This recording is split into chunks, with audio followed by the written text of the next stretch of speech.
Akashvani voter junction భారత ఎన్నికల సంఘం వారి ఓటరు చైతన్య కార్యక్రమం వింటారు.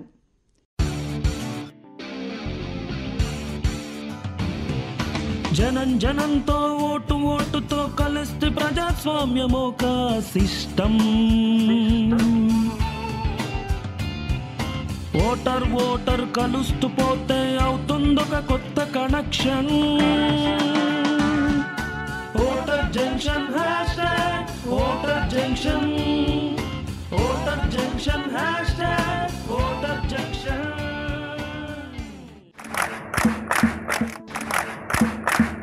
ఇవి ప్రపంచంలోకెల్లా అతిపెద్ద ప్రజాస్వామ్యం యొక్క ఎన్నికలు.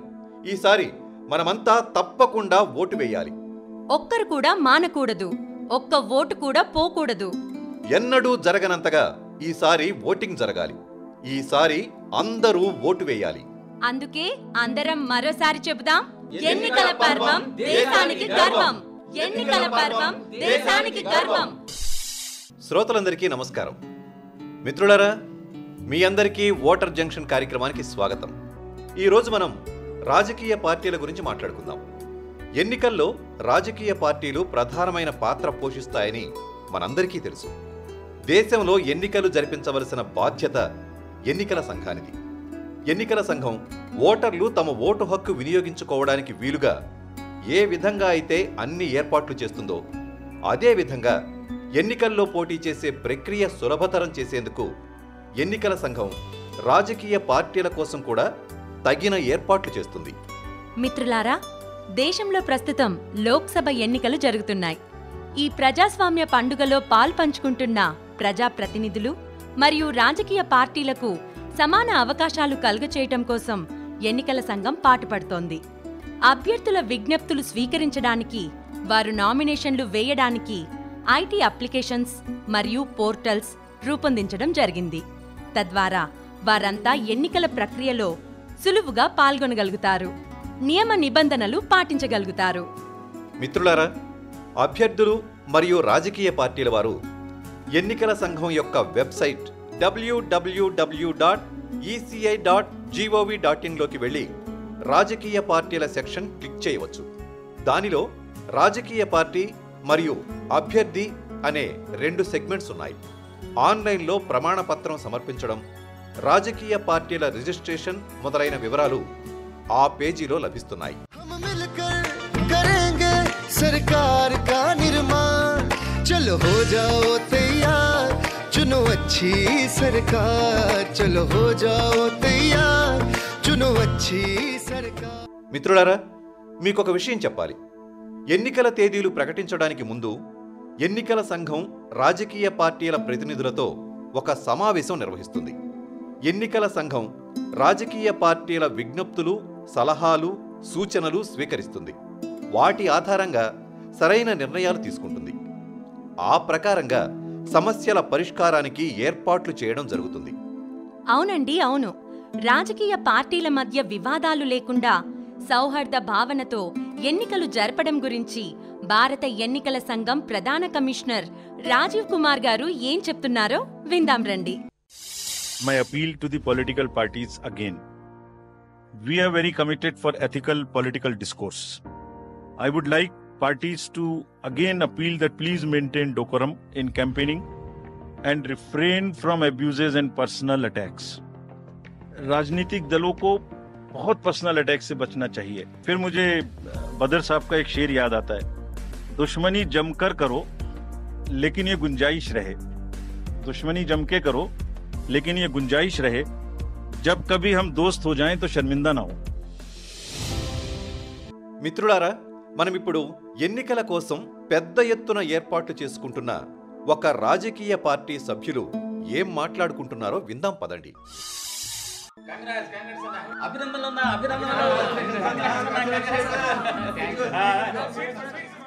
ప్రేమ్ భయ్యా, ప్రేమ్ భయ్యా. శంభు, ఏంటి సంగతి? భయ్యా, ఈ మిఠాయిలు ఎందుకు పంచుతున్నారు? ఏంటి విశేషం? మన పార్టీకి జాతీయ పార్టీ గుర్తింపు లభించింది. ఎన్నికల సంఘం మన పార్టీకి జాతీయ పార్టీ హోదా ఇచ్చింది. అందుకే మనం మిఠాయిలు పంచుకుంటున్నాం. ఈ హోదా ఏమిటో, ఈ గుర్తింపు ఏమిటో తెలిసేలాగా చెప్పు భయ్యా. చెప్తాను. మన శంభుతో పాటు అందరూ వినండి. మన పార్టీ ఇంతకుముందు శాసనసభ ఎన్నికల్లో పోటీ చేసింది. మనం 2 స్థానాల్లో విజయం సాధించాం. రాష్ట్రంలో పోలైన ఓట్లలో 6% ఓట్లు మనకు లభించాయి. అప్పుడు మనకు రాష్ట్ర పార్టీ హోదా లభించింది. ఆ తర్వాత మన పార్టీ లోక్సభ ఎన్నికల్లో 4 రాష్ట్రాల్లో పోటీ చేసింది. ఆ ఎన్నికల్లో మనం 4 స్థానాలు గెలుపొందాం. మొత్తం పోలైన ఓట్లలో 6% ఓట్లు మనం పొందగలిగాం. ఆ తర్వాత మనం ఈ వివరాలన్నీ నివేదిస్తూ జాతీయ పార్టీ హోదా కోసం కేంద్ర ఎన్నికల సంఘానికి దరఖాస్తు చేసుకున్నాం. ఎన్నికల సంఘం వారు నియమ నిబంధనల ప్రకారం మన దరఖాస్తును పరిశీలించి మన పార్టీకి ఇప్పుడు జాతీయ పార్టీ హోదా మంజూరు చేశారు. ఇప్పుడు మన పార్టీ జాతీయ పార్టీ. ఆ హోదా పొందిన సందర్భంగా మనం ఈరోజు ఈ ఉత్సవం ఘనంగా జరుపుకుంటున్నాం అన్నమాట. చాలా సంతోషం అన్నా, చాలా మంచి విషయం చెప్పావు. సోదరులారా, మనం ఈ విషయాన్ని మరికొంచెం వివరించి చెప్పుకుందాం. ఎన్నికల గుర్తులు, రిజర్వేషన్ మరియు కేటాయింపుల చట్టం 1968లోని 6A మరియు 6B పేరాల ప్రకారం మన పార్టీకి జాతీయ హోదా లభించింది. ప్రేమయ్య, మరి ఆ పక్క గ్రామంలో వేరే పార్టీ వాళ్ళు మన పార్టీ గుర్తు ముద్రించుకుని ఎన్నికల ప్రచారానికి సిద్ధమవుతున్నారు. ఇది కొంచెం పట్టించుకోవాలి భయ్యా. ఎంత ధైర్యం వాళ్ళకి! నేను వెళ్ళి వాళ్ళ సంగతి చెప్తాను. సోదరులారా, మనం శక్తితోనే కాదు, యుక్తితో కూడా సమస్యని పరిష్కరించుకోవచ్చు. మనం అక్కడికి వెళ్లాల్సిన పనే లేదు. ఇలాంటి సమస్యల పరిష్కారానికి భారత ఎన్నికల సంఘం ఏర్పాట్లు చేసింది. అదేమిటో వివరంగా చెప్పు భయ్యా. ఫోన్తో పని జరిగేటప్పుడు మనం సంఘటన స్థలానికి వెళ్లాల్సిన అవసరం ఏముంటుంది? ఇప్పుడే మనం ఎన్నికల సంఘానికి ఫిర్యాదు చేద్దాం. ఎన్నికల సంఘం వారిపైన తప్పకుండా చర్య తీసుకుంటుంది. ఇదేదో బాగానే ఉంది. భారత ఎన్నికల సంఘం రాజకీయ పార్టీల మధ్య తలెత్తే వివాదాలను, సమస్యలను పరిష్కరించడానికి అన్ని ఏర్పాట్లు చేసింది. ఏదైనా సమస్య పైన ఫిర్యాదు చేయాలంటే ఎన్నికల సంఘం వారి వెబ్సైట్ www.eci.gov.in లోకి వెళ్ళి ఫిర్యాదు చేసే అవకాశం ఉంది. ప్రేమయ్య, ఈ అవకాశాన్ని మనం వెంటనే ఉపయోగించుకోవాలి. సోదరులారా, ఒక మాట జాగ్రత్తగా వినండి. మన పార్టీ అయినా ఇంకో పార్టీ అయినా ఎన్నికల నియమావళికి పూర్తిగా కట్టుబడి ఉండాలి. ఎన్నికలు ప్రకటించిన నాటి నుంచి ఫలితాలు ప్రకటించే వరకు అన్ని పార్టీలు కూడా ఎన్నికల ఆదర్శ ప్రవర్తన నియమావళిని ఎట్టి పరిస్థితుల్లోనూ ఉల్లంఘించకూడదు. అవునవును, నియమావళికి కట్టుబడి ఉండాల్సిందే. నియమావళికి కట్టుబడి ఉండాల్సిందే. అంతేకాదు సోదరులారా, మనమంతా పార్టీ కార్యకర్తలం మాత్రమే కాదు, బాధ్యత గల ఓటర్లం కూడా. అందుచేత మనమంతా సి విజిల్ యాప్ని వెంటనే డౌన్లోడ్ చేసుకోవాలి. ఒక పార్టీ కానీ, ఒక సమూహం కానీ, వ్యక్తి కానీ ఎక్కడైనా ఎన్నికల నియమావళిని ఉల్లంఘిస్తే ఆ ఫోటో, ఆడియో, వీడియోలను సి విజిల్ యాప్కు అప్లోడ్ చేయాలి. ఆ విధంగా మనం ఉల్లంఘనలపైన ఎన్నికల సంఘానికి ఫిర్యాదు చేయవచ్చు. ప్రేమయ్య, సి విజిల్ యాప్ గురించి మరికొంత వివరంగా చెప్పండి. తప్పకుండా సోదరా.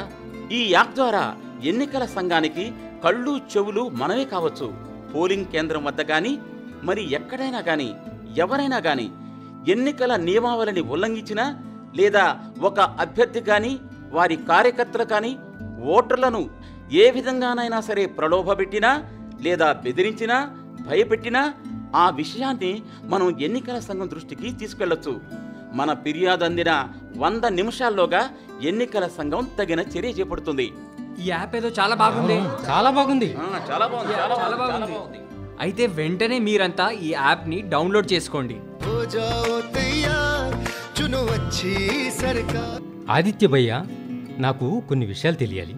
అడగండి, చెప్తాను. మన దేశంలో మొట్టమొదటిసారి ఎన్నికలు ఎప్పుడు జరిగాయి? అప్పుడు కూడా ఈ రాజకీయ పార్టీలు ఉన్నాయా? కాస్త తెలియజేయండి. మన దేశంలో మొట్టమొదటిసారి 1951లో ఎన్నికలు జరిగాయి. అప్పుడు కూడా రాజకీయ పార్టీలున్నాయి. ప్రజాప్రాతినిధ్య చట్టం 1951 ప్రకారం అప్పుడు ఎన్నికలు నిర్వహించారు. 1989లో ఆ చట్టంలో సెక్షన్ 29ని చేర్చారు. దాని ప్రకారం రాజకీయ పార్టీలు భారతీయ ఎన్నికల సంఘం వద్ద రిజిస్ట్రేషన్ చేయించుకోవాలి. ఏదైనా ఒక రాజకీయ పార్టీ ఆవిర్భవించినప్పుడు 30 రోజుల్లోగా రిజిస్ట్రేషన్ కోసం ఎన్నికల సంఘానికి దరఖాస్తు చేసుకోవాలి. ఓ, అర్థమైంది భయ్యా, చక్కగా చెప్పావు. సోదరులారా, మన రాజకీయ పార్టీకి ఎన్నికల సంఘం ద్వారా జాతీయ హోదా లభించిన ఈ శుభ సందర్భంగా మీ అందరికీ చాలా చాలా ధన్యవాదాలు తెలియజేస్తున్నాను. చాలా సంతోషం భయ్యా. సో హ్యాపీ, చాలా సంతోషం. అయితే ఇంకో విషయం కూడా మనం గమనించాలి. పార్టీలకు ఎన్నికల్లో లభించిన ఓట్లను బట్టే వాటికి జాతీయ లేదా రాష్ట్ర పార్టీ హోదా ఉంటుంది. ఆ హోదాలు శాశ్వతంగా అలాగే ఉండిపోవు. ఓట్ల శాతం తగ్గిపోతే హోదా కూడా మారుతుంది. అవునవును, ఇది కూడా అందరం గమనించాల్సిన విషయం.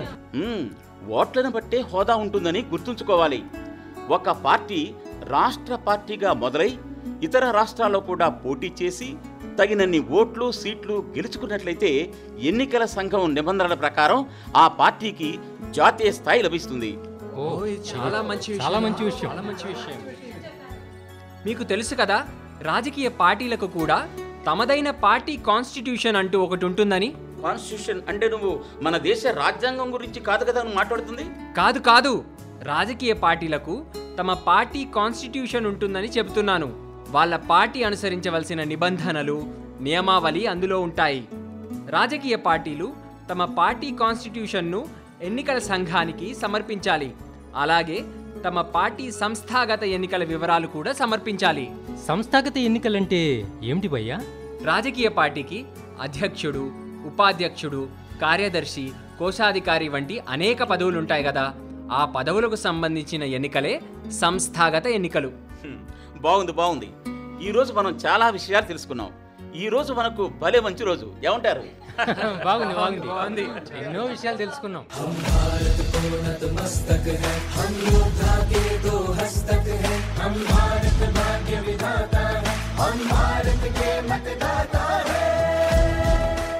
రాజకీయ పార్టీలు తమ బాధ్యతలను గుర్తించి బాగా అర్థం చేసుకుని అన్ని నియమాలను పాటిస్తూ ఎన్నికల ప్రక్రియలో కొనసాగాలని కోరుకుంటున్నాం.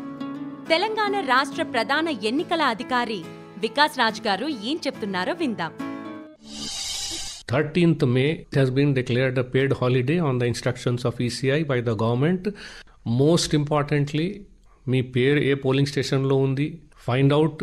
13th నాడు ద డే ఆఫ్ పోలింగ్ ప్రతి ఒక్కరూ తప్పకుండా రావాలి, తప్పకుండా ఓటు వేయాలి.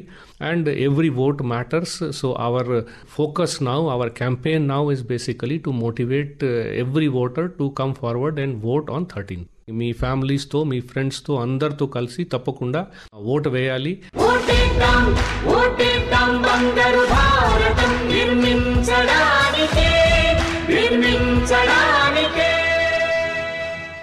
మిత్రులారా, ఈరోజు మిమ్మల్ని ప్రశ్న అడిగే సమయం రానే వచ్చింది. మీ సమాధానం మీ పేరు, చిరునామా, ఫోన్ నెంబర్తో పాటు వచ్చే సోమవారానికల్లా మాకు అందాలి. మీ బహుమతి, సర్టిఫికేట్ మీ చిరునామాకు పంపించబడతాయి.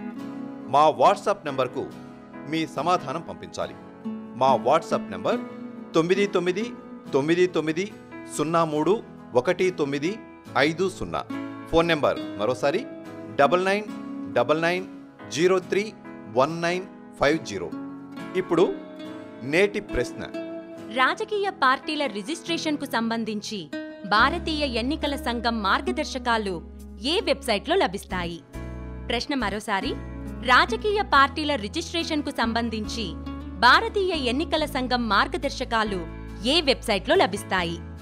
కిందటి ఎపిసోడ్ విజేత గౌరవ్ కుమార్, జుమ్రీ తెలయ్య, జార్ఖండ్. గత వారం మేము అడిగిన ప్రశ్నకు సరైన సమాధానం know your candidate KYC app. విజేతకు అభినందనలు. భారత ఎన్నికల సంఘం నుండి ఒక మంచి బహుమతి, సర్టిఫికేట్ మీరిచ్చిన చిరునామాకు పంపించబడతాయి. మిత్రులారా, ఇంతటితో సెలవు తీసుకుందాం.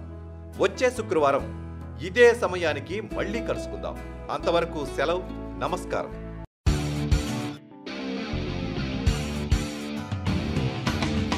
జనంతో ఓటుతో కలిస్తే ప్రజాస్వామ్యమొక సిస్టమ్. ఓటర్ కలుస్తూ పోతే అవుతుందొక కొత్త connection. Voter junction #, voter junction, voter junction #, voter junction. మీరింతవరకు ఓటర్ జంక్షన్ భారత ఎన్నికల సంఘం వారి ఓటరు చైతన్య కార్యక్రమం విన్నారు.